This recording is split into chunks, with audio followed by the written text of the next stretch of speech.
All right. Hey, Josh, thank you for joining us. If you don't mind to just start by introducing yourself and telling us where you're coming from. Yeah, sure. Thank you for the opportunity.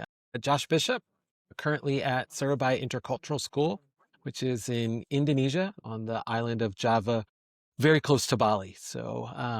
This is my fifth year here at the school. We are a small school. We're about 260 students. When I started in 2021, which is towards the tail end of COVID, we were 165 students. So we've grown a very good size in a short amount of time. And sort of my goal is to get it to somewhere around 400 kids. Prior to Indonesia, 2 years in China, and then prior to that, 6 years in India at another school.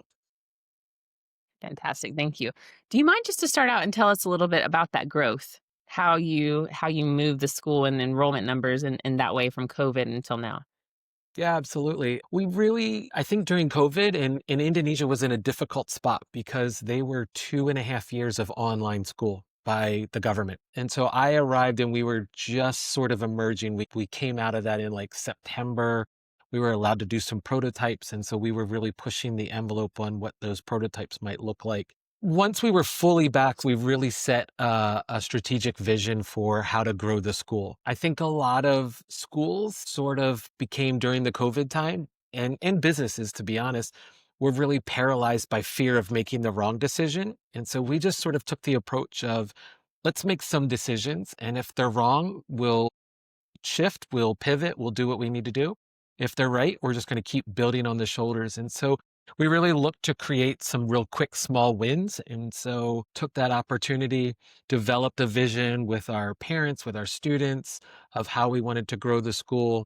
And then, really just said, okay, now let's execute this at a very high level. And so we've been fortunate in that we've continued to grow both academically and enrollment wise, even financially has been in a really good space in the last few years. That's fantastic. This is a story of success. Good. Congratulations. Thanks. Can you talk to us a little bit just about your financial model and what you found has worked well in terms of sustainability in your school? Yes. So I think a lot of other schools were in the same boat. We were going through years of deficit spending budgets during the COVID times. And so again, coming in saying, look, we were projecting a pretty big deficit. What can we do maybe to minimize that deficit? And so made some strategic cuts. I think beyond that year, then I had the ability to sort of generate my own budget. And so at that time, we started to look at staffing. So because we were staffed like most schools, you're hiring people for 2-year contracts. We started to look at, how do we eliminate positions without having to terminate jobs and terminate people? And so as people began to resign and move to locations, we were able to kind of be more strategic in our staffing. Our school also was in a position where, financially it was in a good spot. It had a reserve. So they were just dipping into the reserve at that point in time. It didn't have debt, which was a really good thing. It still doesn't have debt. And so once we kind of sat down, we said, let's create a 5-year model. So in 5 years, where do we want to be? How do we get there? And we created for all intents purposes, it's an Excel workbook, but we call it our workbook. And so everything in it has variables that we can adjust and move, and it will impact the next couple of years. And so we put that model together. I presented it to the board and said, here's my thinking. Our finance committee said, let's really dive into this. And so they joined me in how we could start leveraging that model to meet our goals. And so we stayed really true to the model um, over the course of the next couple of years to the point where I think in the second year, which is when we were developing it in my first year, 2021, 2022, we were also at that point in time still projecting a deficit, but at a smaller deficit. Um, 2023, we're projecting to essentially break even. And in 2022, we did break even. 2023, we're expecting to break even, and we ended up posting a surplus. And then last year, we posted even a higher surplus. And so again, we've just sort of kept looking at that model. We're now in the process of going through what hopefully will be a renovation phase. And so we've taken a new model and a new 5-year plan. We still are using that as our basis, but because the new model would incorporate more CapEx, more renovation costs, those kind of things, we're kind of separating the two out. But the bones of it are still the same thing. Okay, so the 5-year model, did you develop that workbook? Like, you all just developed that for your school? It's not a template that you drew from somewhere else, it's for your Nope. wow. It's something we sat down with, and I mean, you really are able, like, if you sit down, I sat down with my finance director, um, and said, "This is where we need to be. I need to be able to project number of kids per grade level." And like most schools, our early childhood fees are different from our elementary, which are different from our middle and our secondary. So we broke it out by income, and then you kind of had a fair idea of, you could calculate, like, assuming everyone stays on and you're assuming natural growth from a salary schedule step, you could more or less calculate out your expenses. And so then we were able to start leveraging, like, if we wanted to do a 1% raise in tuition versus a 5%, what does that number look like? And as soon as you would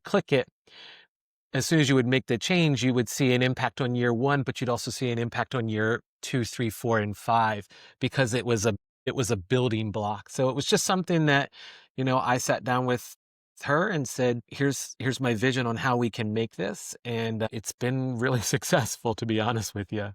Yeah, it sounds like it, yep, and it sounds like she's been a good partner in the work as well.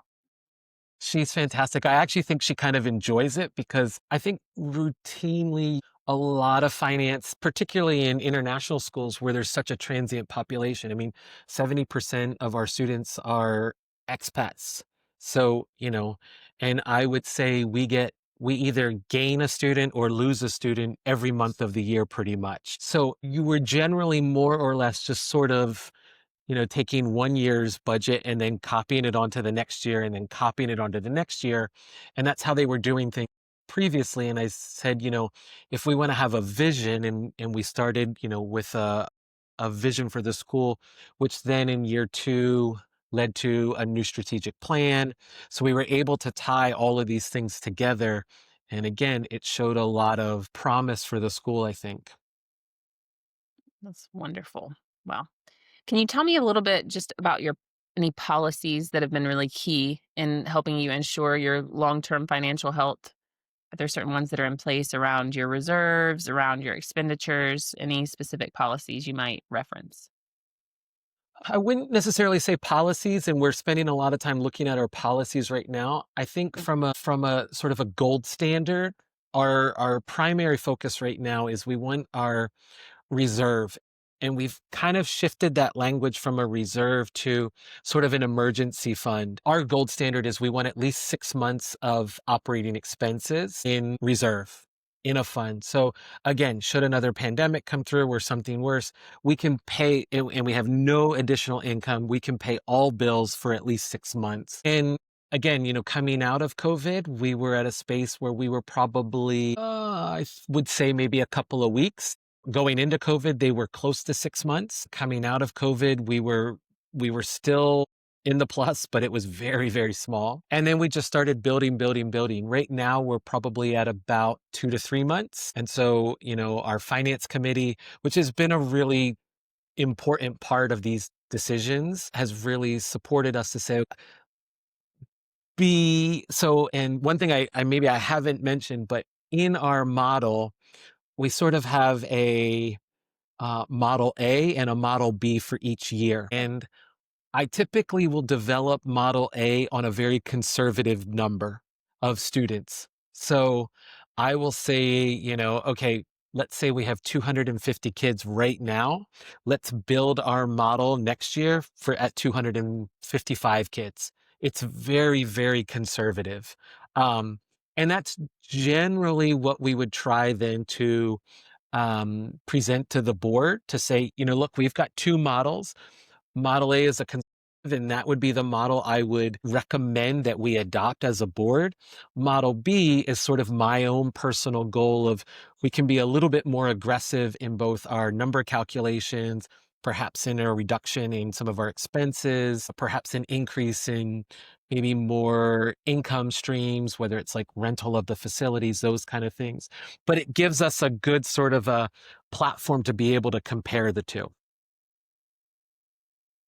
Josh, where, if you don't mind me asking, what is your background to know and understand finance in the way that you do? Because the way you speak It's about not it in is, finance.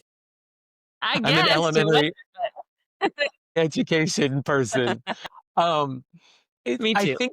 I think it's just comes from a space of you're dealing with a lot of people, right? Mhm. And you want to ensure that above and beyond kids are not getting harmed. And so our school's been around for a long time, 54 years. And so, I was given an opportunity and I want to make sure that I'm continuing to grow that opportunity for the community, for the school. I think what goes into that to ensure the growth of that model is obviously more students.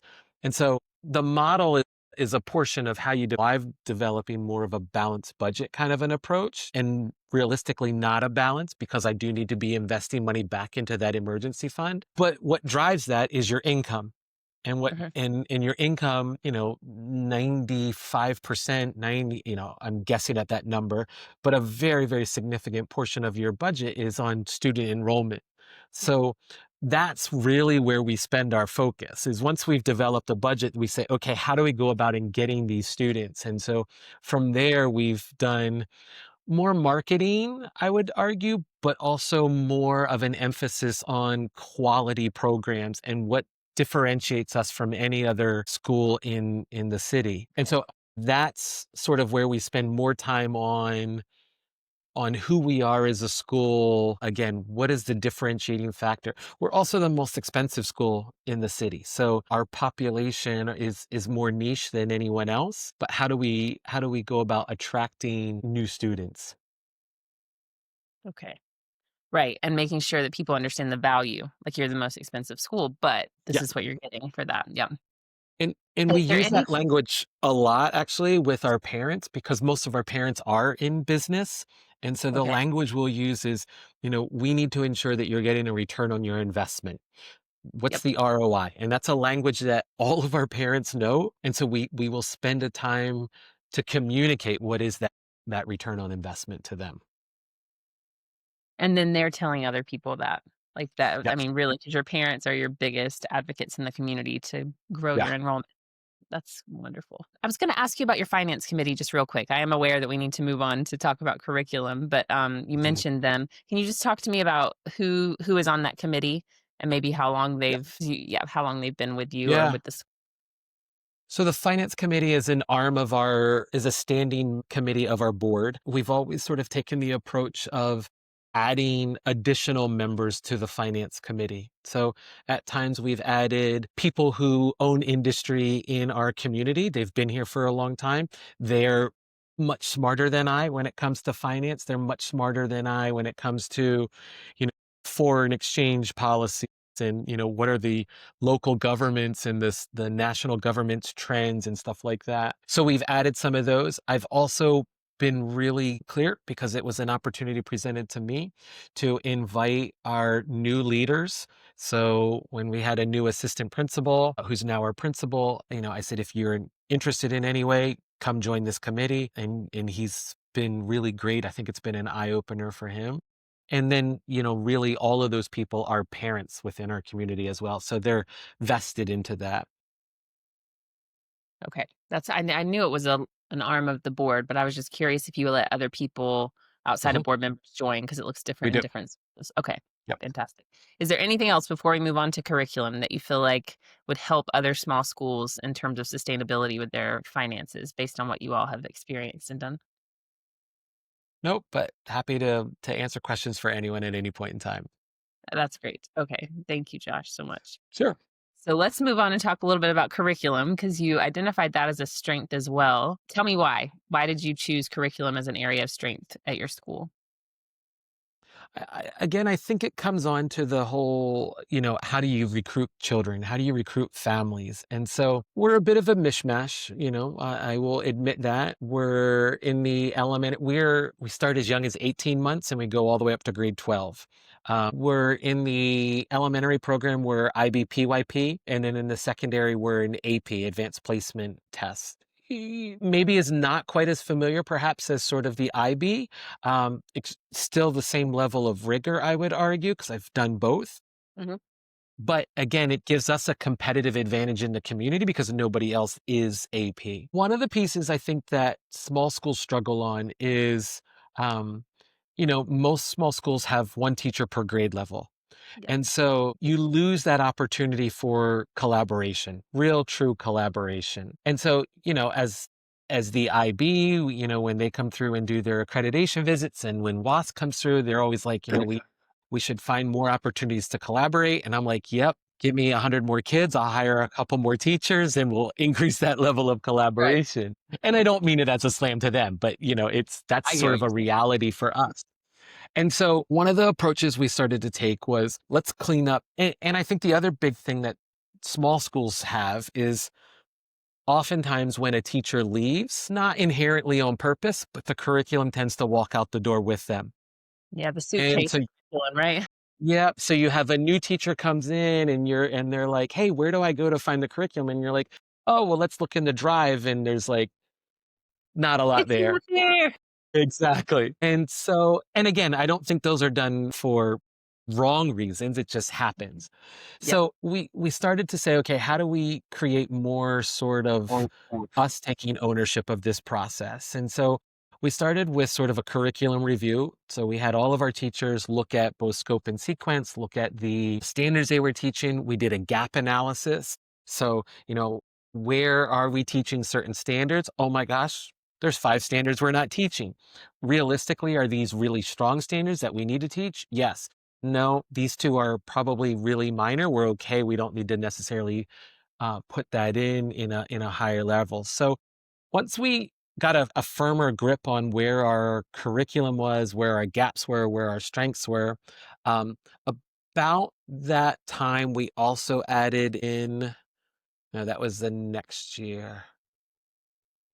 I feel like about right around that time, we became an Apple Distinguished School. So Okay. this would have been last year. Yes. So this was a push, and this had been a process we'd been working on for a few years. It usually takes a couple of years for a school to become an Apple Distinguished School. And really, what Apple looks at is innovation, creativity, impact. And so that helped sort of drive both how we were going to teach and how our students were going to learn. So we had a real good baseline of where our curriculum was. Now, how do we build and develop around sort of these elements of impact and innovation and inquiry? And so that helped us as we began to develop that process. As we went through that, all of our teachers became trained as Apple teachers. And so we started this process of creating our curriculum. Most of us in education know there's probably 1 or 2 major platforms where we store our curriculum. They're expensive, Right. they're not always user friendly. Yeah. So anyhow, we said, let's make a change. Let's be bold. Let's make a change. What's good for students? And so we've created using Pages, Apple Pages, we've created essentially textbooks. And so all of our curriculum, all of our planning is in these documents. So there's a grade 4 curriculum manual, textbook, whatever you want to call it. I don't like the word textbook. We've never come up with a better name. Everything from your IB components, where's your levels of inquiry, where's your levels of accommodation, because we have students who need accommodations, Mm. where's your resources, where's your assessments, where's your teacher reflections. It's all in this one thing. And what typically has happened is historically schools have put their curriculum into those other platforms, but all their Yes. planning is somewhere else. That's And right. so when that teacher leaves, that goes with them. And so a teacher's walking into, yeah, I see the standards, but where's what's worked for this culture? What's worked for this community?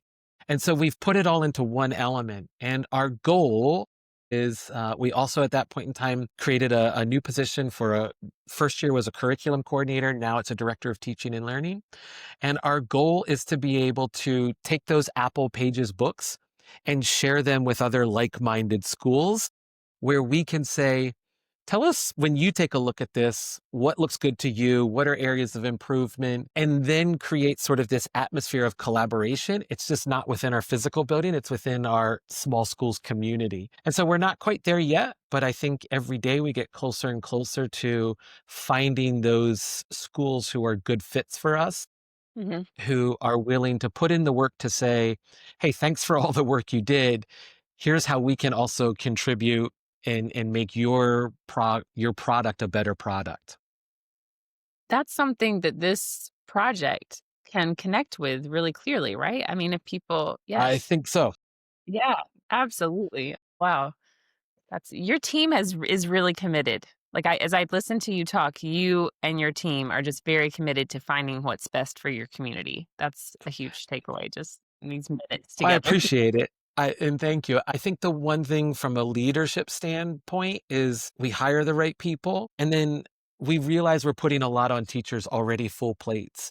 And so when we're adding something, we're saying we're also going to take something away. It has to be a mutual connection. And I think school leaders, again, not by for any negative reasons, but we tend to overload people and then productivity goes down. So we are saying like, what are the 5 things on that we've required of you because we've always required it of you that really don't impact teaching and learning? Great. Let's take those 5 things away.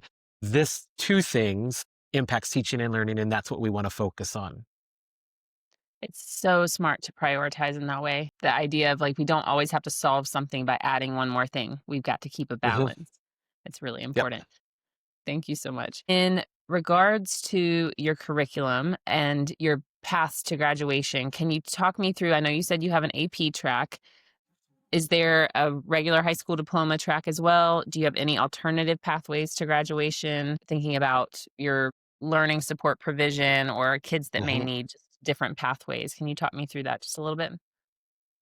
We're not there yet, and hopefully this platform will be one where we can network. We're really reaching out to a lot of schools right now as well to say, what does your alternative programs look like? We have increased our population and the needs of what we can take on campus. And so we have a few students right now who are in our early middle school that, in our mind, we're telling ourselves we have 2 years to develop a pathway to graduation for them. Yep. And so we're working, we're really trying. I think Senia has been a really good organization for us to sort of network with, but we're not there yet. Yep. But what I hear from you is that you have kids in middle school and you're not turning them away when they get to high school. You're figuring it out. You're building it for We're them. trying to So figure it out. Yep. it's very Uh, uh, student-centered, decision making and yeah. everything you're talking about. Yep, the kids are at the center. Philosophically, we make sure that our principals and our admissions and our counselors have the same concept. And the concept is once we accept the child, they're ours. And so we do due diligence on the exceptions and look at them. And then we say, okay, we can accept with these conditions. And then once we've said yes and the parents have said yes, then we say, now we own this and we're going to make it right. And so we're really striving to make it right for those families. Yep. That's the right thing to do. So thank you so much. All right, is there Thank anything you. else about curriculum before we wrap up? I really appreciate everything you've shared. No, thank you. I appreciate it. Recording and give me 1 second.